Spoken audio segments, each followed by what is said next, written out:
governo do Brasil acaba de divulgar uma estatística dizendo que apenas 6% dos brasileiros estão desempregados. Você já parou para olhar em volta de sua casa, na rua onde você mora, quanta gente existe sem emprego? Você sabia que atualmente o atual governo do Brasil só considera desempregado quem não procura emprego? E aí o que acontece? A pessoa perde o emprego, sai uma, sai duas, sai 3 vezes para procurar uma colocação, não consegue, o dinheiro do ônibus acaba, para ir à rua procurar emprego tem que se alimentar, o dinheiro acaba também da alimentação e a pessoa para de procurar emprego e aí não é mais considerada desempregada. Eu digo isso porque na mesma estatística, se você procurar com lupa, lá nas letrinhas pequenininhas, você vai descobrir que o Brasil tem 120 milhões de pessoas em idade de trabalho, que poderiam estar trabalhando. Quando é que se pode trabalhar no Brasil? Do dia que você completa 16 anos de idade até o final da sua vida. Destes 120 milhões de pessoas que poderiam estar trabalhando, apenas 43 milhões de pessoas têm emprego regular. Portanto, nós não estamos falando de 6% de desempregados. Alguma coisa está errada. Sem contar que as grandes indústrias brasileiras estão demitindo por conta da inflação e da crise que nós estamos vivendo hoje. Qualquer pai de família que precise trabalhar e que não consegue uma colocação, entra em desespero. Começa a pensar que é um inútil. Um homem que não trabalha, que não consegue uma colocação, que não consegue trazer o sustento para casa, se sente menosprezado, se sente menor. Nós precisamos mudar a política de trabalho desse país. Nós precisamos criar empregos, nós precisamos trazer indústrias, nós precisamos fomentar o comércio para que abram-se lojas, para que se dê oportunidades, para que as pessoas busquem uma colocação, para que as pessoas tenham incentivo para ir à escola a aprender uma profissão, sabendo que vão ter onde trabalhar. Hoje existe um grande desestímulo. Nós precisamos reverter essa situação e isso tem que ser muito rápido, porque a dignidade se conquista com o trabalho. Pense nisso. Programa Jonas Grebe, para você entrar em contato conosco, jonasgrebe@ig.com.br e no Facebook, Facebook/Do Jeito do Jonas. Para me ajudar a fazer esse programa hoje, eu convidei uma ilustre personalidade aqui da cidade do Guarujá, ele que tem sido brilhante em suas palestras, ele que tem marcado presença aqui em nossa cidade, em nosso município, com os seus cursos ali na ASEG, onde ele treina vidas, um treinador de vidas. Estou falando de ninguém mais, ninguém menos do que Rubens Marcon, um life coach. Acertei? Acertou, life É isso aí, coach. Rubens Marcon, obrigado por ter vindo. Obrigado, parabéns pelo cenário. Muito Gostou? bonito, gostei, bacana, alegre. Sua primeira Isso é vez importante. aqui? Primeira vez Opa, que eu estou vindo aqui no teu programa. Uma honra. Mas hoje, vamos falar um pouquinho de coach, né? Vamos falar de coach? Coach. Life coach. Coach é um treinador. O coach é um treinador, é uma palavra americana que Quando significa joga um time treinador. dos Estados Unidos de futebol, aparece a palavra coach. E aí veio o nome do treinador. Life coach, treinador de vidas. O que eu faço? Eu treino a vida das pessoas. Muita gente fala assim, treinar a vida. Treinar a vida é uma coisa importante. Porque você, quando vai melhorar seu físico, você tem que ter um treinador que vai te orientar. Você vai na academia, ele vai te orientar, você quer aquele abraço, você quer aquilo, você quer a mesma coisa na nossa vida. A gente fala, é uma coisa nova? Não, coach é antigo. Você foi o coach dos seus filhos, você foi o orientador dos seus filhos. Sim. O coach é todo aquele que faz, as professoras são coaches, são treinadoras, treinam as nossas vidas, treinam o nosso conhecimento. E o coach faz isso. Só que é uma técnica hoje em dia que a gente aplica para que a pessoa tenha resultado no que ela quer. Ô Rubens, treinar uma vida não é uma pretensão muito grande? Se treina a vida da pessoa ou se treina maneiras, se treina formas, se treina posicionamentos? Ou eu que estou enganado? Não está. Há um treinamento, você tem que treinar. O que é treinar? Você praticar aquilo várias vezes para que há hábitos. Porque a nossa vida, ela tem muitos maus hábitos. Nós temos hábitos que terminam nos prejudicando no dia a dia. O que você vai treinar? Você vai educar os seus hábitos, porque você só substitui um mau hábito quando você adquire um bom hábito. Você tem que ter um novo hábito para diluir aquele mau hábito. Então o que acontece? Porque mau hálito é bravo, hein? Também é uma questão de treino, uma questão de treino. O que nós temos que fazer? É treinar, é um treino. Mas bom, hoje eu vou te perturbar aqui. O pastor, o padre, são treinadores de vidas? Sempre, sempre. Todo mundo é um treinador. Você às vezes tem um amigo um pouquinho mais velho ou mais novo que pode estar treinando a tua vida, pode estar levando você para um campo tanto bom como mal. O treinador é aquele que vai te conduzir, aquele que vai treinar você, observar e fazer com que você faça os passos certos. É como um treinador de basquete. Ele sabe quem está na melhor posição, você joga melhor na defesa, você joga melhor no ataque, como é o futebol. Então é um treino. Um pastor, ele está treinando as pessoas ali, porque ele está falando coisas boas, ele está levando um treino diário, praticando aquele diariamente, porque se ele fizer uma vez só, aquele que não veio naquele dia, perdeu. Então ele tem que treinar constantemente a mesma coisa. Ele vai ter que falar as mesmas coisas. Pode ser em línguas diferentes, em modos diferentes, mas ele está treinando. Tá. E quem está me assistindo fala assim, puxa vida, eu gostaria de ser treinado. Né? Muita gente deve ter pensado isso, ou talvez nunca tenha pensado porque não sabia da possibilidade, e agora fala, puxa vida, quer dizer que existe alguém que possa me treinar para eu ser diferente. O que você diria para essa pessoa? O que, assim, de longe, você poderia dizer, olha, faça isso que a sua vida melhora? Primeiro é fazer aquilo que gosta. Primeira coisa que a gente tem que fazer, aquilo que a gente gosta. Se você começar a tentar fazer uma coisa que você não gosta, não vai dar resultado.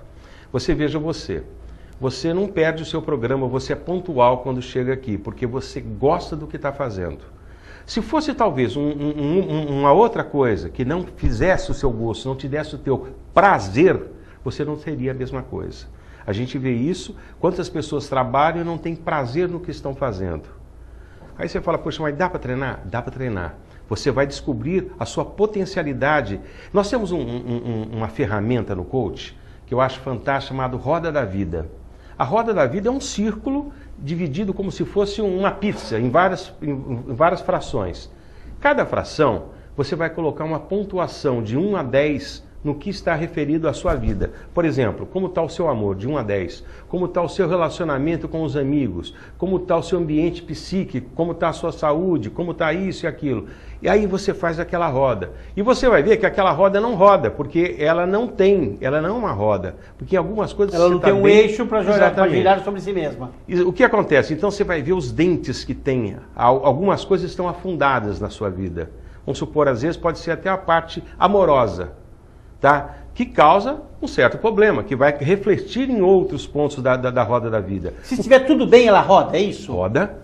Se você estiver bem em tudo... Ela vai rodar? Vai rodar. Senão ela não roda? Não roda. Se você tiver alguns problemas, seja de ordem social, seja de ordem pessoal, o que vai acontecer? Aquilo vai diminuir. Então a roda, ela vai rodar, mas dando aqueles... Aquela pessoa que você encontra na rua, efusivamente, você abraça, fala, e aí... Como vai? E aí o cara começa a contar como vai. Como é que funciona isso? É um vício? Olha, é duro, hein? Você pergunta como vai, o camarada começa a contar, é triste, hein? Então, quando ele começa a contar, você já percebe a necessidade que ele tem de expandir os seus problemas. Desabafo. O coach tem que observar isso, porque hoje, ouvir é muito importante. E a gente tem um mau hábito de não ouvir. Nós não temos essa facilidade de ficar ouvindo os outros. Às vezes a necessidade dele é você perder 15 minutos e ouvi-lo. Você pode modificá-lo. Você pode dar para ele, é uma motivação. Porque quando aquela pessoa tem aquela necessidade de desabafar, talvez ele não tenha na sua casa, talvez ele não tenha algum amigo, encontrou você. E é ali que ele vai... E aquela pessoa que fala sempre a mesma coisa, sempre conta a mesma história. Isso eu já vejo como o seguinte, precisa ver que tipo de história, porque pode ser uma autossabotagem, ele pode estar se sabotando.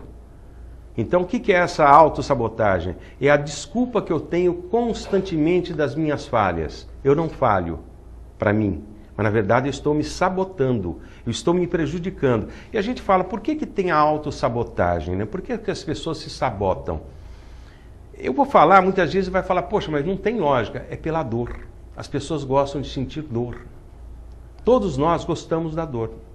A dor, ela é motivatória. O masoquismo faz parte do ser humano, na sua opinião? Não, o masoquismo, não bem esse tipo de masoquismo. A dor que nós temos é a dor nossa.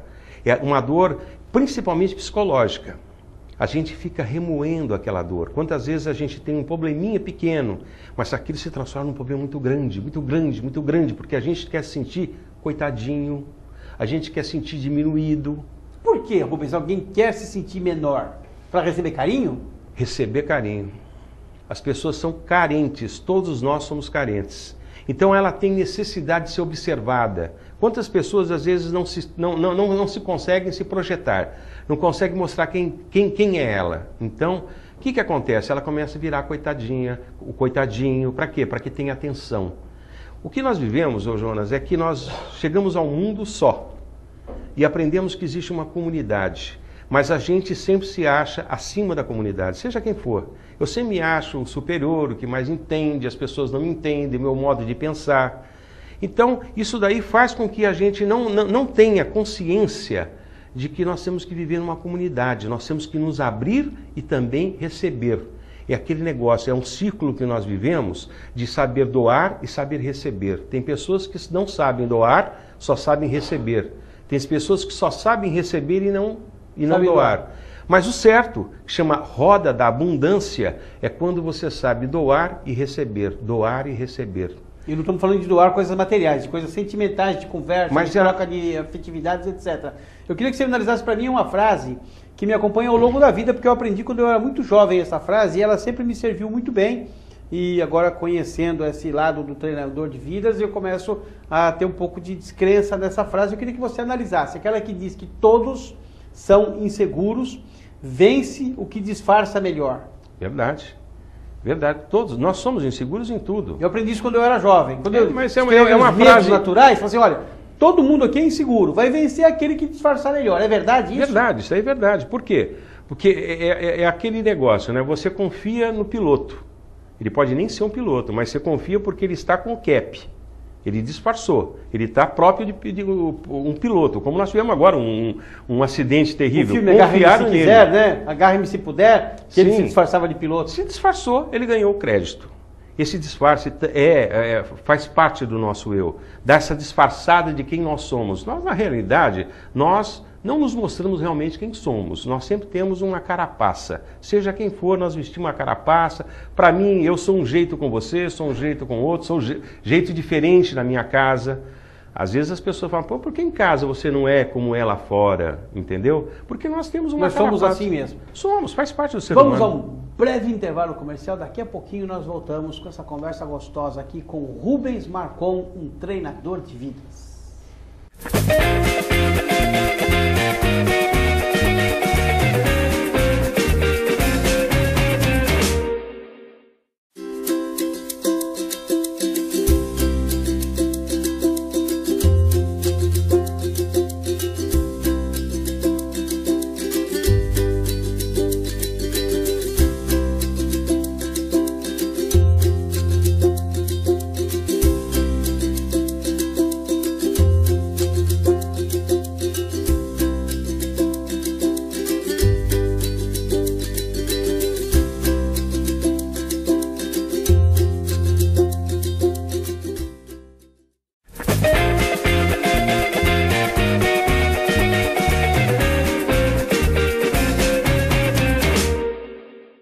De volta para o segundo bloco do programa Do Jeito do Jonas, recebendo hoje Rubens Marcon, um treinador de vidas. Marcon, nós estamos conversando no intervalo exatamente sobre isso, dessa coisa de você ter personalidades diferentes de acordo com o ambiente. Sim. Você dentro de casa é uma coisa, eu, por exemplo, sou advogado no tribunal e eu tenho que ter uma postura diferente daquela. Eu vou assistir um jogo de futebol, eu tenho uma postura diferente quando eu estou na arquibancada, é mais ou menos isso? Sim, mais ou menos. E aquela coisa de que você tem que ser um só, retilíneo, não importa onde você esteja, você tem que ter o mesmo regramento, isso é um pouco de balela, um pouco de fantasia? Isso são regras que tem, mas não acho que é a regra certa. Você tem que ser aquilo naquele momento. Eu sou uma pessoa sisuda, bravo, porque eu sou um dono de uma empresa. Será que eu vou ser assim com todos? Será que isso leva a alguma coisa? O mundo é dos que são flexíveis. Quanto mais flexível você for, mais oportunidades e mais conquista você vai ter. As pessoas que são duronas, aquelas pessoas que são retas nas suas atitudes e não mudam, não vai ter tanto sucesso. Porque ela vai gerar antipatia, ela vai gerar uma série de coisas que não vai contribuir em nada. Eu queria aproveitar, por favor, que você fez uma entrevista com o Sidney Aranha, achei muito interessante, e uma palavra que vocês estavam referindo à educação, é buscai. Poucas pessoas buscam o seu desenvolvimento.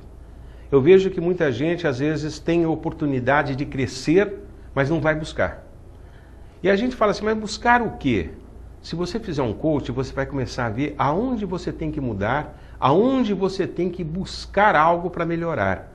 Porque a busca, o ser humano vive da busca. Nós vivemos buscando. Saímos em 1969, 67 e fomos para a Lua. Buscar o quê?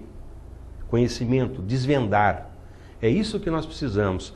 Quando nós fazemos um coach, eu vou ver aquilo que eu posso mudar de positivo em você. Eu estou fazendo um coach de um político. E esse político apresentou uma coisa muito interessante, o medo.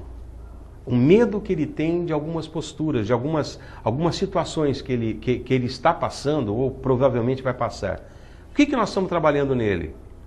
Autoconfiança? Não, nós descobrimos o porquê do medo dele. Aonde está o foco do medo dele? O medo dele não é o público, o medo dele não é a situação política, o medo dele é ele mesmo de ser um fracasso para ele fracassar. Não tem medo de falar com as pessoas, mas o fracasso que ele sente. Sente medo quando fala, será que eu dei certo? Então aquela confiança que ele precisa, o medo do fracasso. É medo de errar? Todo mundo tem medo de errar. Todo mundo tem medo de errar. E errar é a melhor coisa que existe. Não no momento. Quando você erra, o erro te causa dor e perda. Depois você aprende com o erro, você evolui. Ou não é por aí? Olha, nós tivemos um exemplo de Cristo. Erramos com ele e continuamos fazendo a mesma coisa. O erro faz parte da nossa evolução. Aquele que acha que vai acertar em tudo, não vai. Nós temos que ter o erro para acertar. Thomas Edison errou, acho que 1000 vezes para acertar. Mais. Até mais, na lâmpada. Mais. Só com o erro que ele descobriu. Então a gente vai ver que nós vamos descobrindo as coisas com o nosso erro. Porque o erro não é coisa ruim. É que nós vemos a maneira erro como uma coisa ruim. Não, o erro às vezes é uma coisa certa. Errei um caminho, mas naquele caminho eu descobri coisas novas. Um erro, você tem que saber o que aproveitar do erro. Erro graves são aqueles que são irreversíveis. Então, aqueles erros reversíveis. Irreversível é você cometer um crime, um erro irreversível. Eu acho que daí sim, aí é uma questão até de moral, de conduta. Você sabe que nós temos um ensinamento nosso, a nossa conduta que nós devemos ter. Aí você afetou a conduta moral. Mas o erro é perdoável, seja qual for, qual erro é perdoável. Nós somos seres humanos feitos para errar. Mas se cobra muito o erro, né? Eu acho que se cobra mais do que se deveria. Tem até aquela quadrinha que diz que dentre as coisas do mundo a que mais me incomoda é que quando eu acerto ninguém se lembra, quando eu erro ninguém se esquece. Não tem uma quadrinha assim? Sim, tem, mas isso a cobrança não é muito forte quando se erra e o torrão de açúcar não é muito pequeno quando se acerta? Sabe o que é, Jonas? Você só supera o seu erro quando você admite o seu erro. No momento que você essa é a parte mais difícil. Parte mais difícil, mas assumir o erro. Assumir o erro. Como é difícil o perdão. Muita gente hoje tem depressão e muitas depressões estão ligadas ao perdão. São pessoas depressivas, mas que não sabem dizer a palavra obrigado, perdão, perdoar. Mas se todo mundo soubesse perdoar, se todo mundo soubesse agradecer, os compositores de música de dor de cotovelo morreriam tudo de fome. Sim, mas é importante. É importante o perdão, é importante reconhecer o seu erro. Quando você reconhece o seu erro, você está buscando o quê? Não errar. A conhecer aquilo que você fez de errado. Aonde eu errei aqui? Aonde eu errei? Mas poucas pessoas se questionam no final do dia o que eu errei hoje. Porque todo dia nós cometemos algum errinho que passa a ser imperceptível. Nós não percebemos, está dentro do nosso inconsciente, que sempre foi preparado para nos proteger. Então, no momento que você fizer uma avaliação do dia, o que eu errei? O que eu posso melhorar? Mas eu entrei hoje aqui e esqueci de cumprimentar uma pessoa, foi um erro. Aquela pessoa talvez ficou magoada, a maneira como eu entrei, esqueci, ignorei. Você entendendo? Como é que você conserta isso? Como? Como conserta isso? Tendo consciência do seu erro.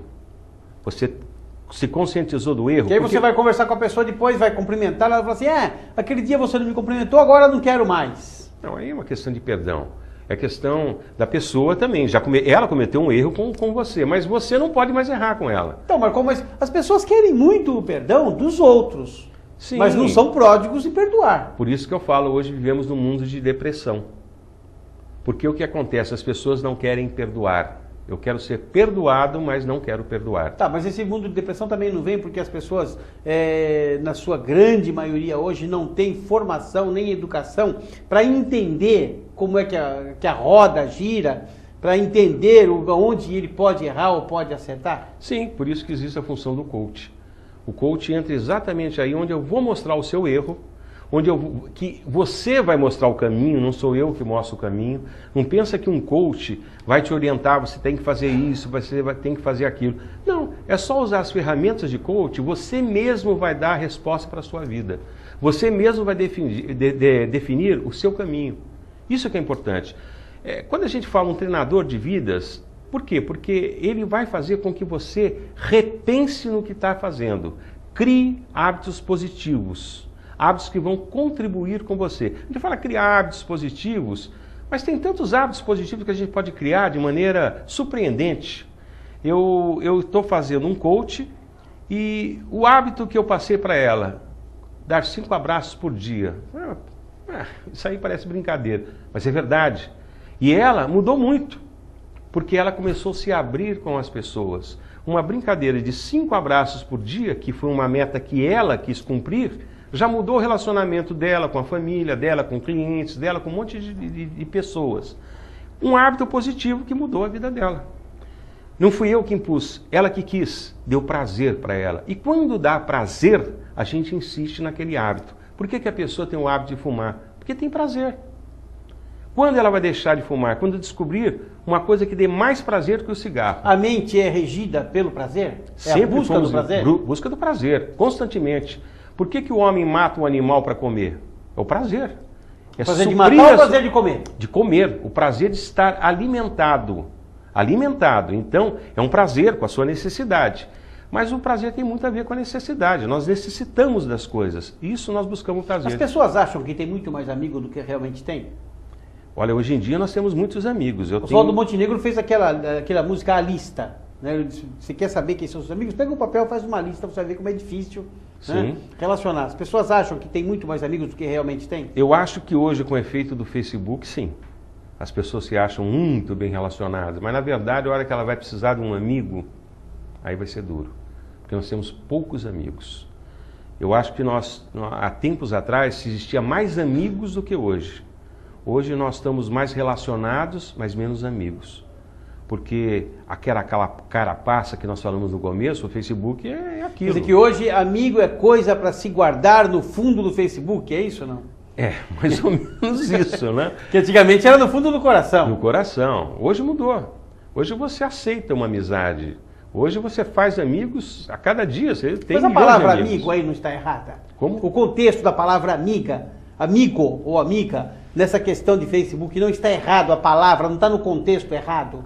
A palavra amigo não está no lugar errado, para ser bem prático. Eu acredito que sim, porque são contatos, não são amigos. São contatos, isso. E não amigos. Mas é mais fácil colocar amigos, né? Porque daí dá essa impressão de que séria, hein? É uma rede. E que quem cai na rede é o peixe. Então dá a impressão que nós estamos naquele cardume, né? E na verdade somos um peixe lá dentro e cada um procurando a sua saída da rede. O que um coach falaria olhando para a Câmara da Verdade, num programa de televisão, para que pessoas que estão em casa pudessem começar a pensar em como mudar a sua vida? O que um coach diria o seguinte: olhe no espelho, se aproxime 3 dedos do seu espelho e olhe bem dentro do espelho e veja quem você encontra. Você vai encontrar a si mesmo. E a hora que você encontrar a si mesmo, pergunte sobre você, se questione: o que eu estou fazendo aqui? Qual é a minha missão aqui? Porque todos nós temos uma missão. Que tempo eu tenho para cumprir essa missão? Quanto tempo eu já perdi na vida para chegar até aqui? Eu acho que a melhor pergunta que tem é essa. Você se questionar a si mesmo. É a melhor coisa. Você vai se encontrar contigo. Se aproxime 3 dedos do espelho e faça essa pergunta. Dentro do que você está falando, Eu devo acreditar que um dos grandes problemas do ser humano seja ele não conseguir olhar para si mesmo, porque olhar no espelho não é a mesma coisa que se você pudesse olhar para você. E você não consegue se olhar. Quando nós olhamos no espelho... Então você vive de conceitos criados por terceiros. Quando nós olhamos no espelho, nós olhamos a uma distância, mas quando você aproxima 3 dedos do espelho, só tem o olho do Jonas. É do jeito do Jonas. Não tem como você fugir. Você está entendendo? Então você só tem o Jonas lá. E o nosso inconsciente não mente. Nós não conseguimos nos mentir a nós mesmos. Você conversando com você mesmo, você não consegue mentir. Não tem como você fugir.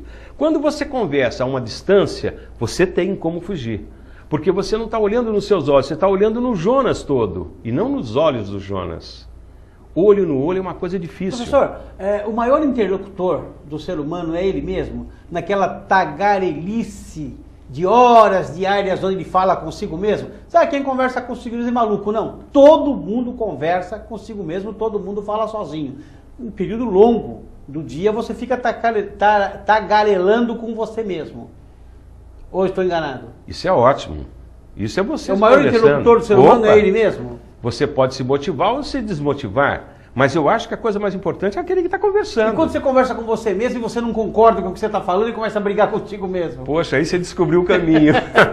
Aí você descobriu o caminho, porque quem que falou? O inconsciente ou o consciente? Aí você vai ter um meio termo e você vai descobrir o seu caminho. Não sou tanto assim, mas porque a sua consciência está te chamando para alguma coisa.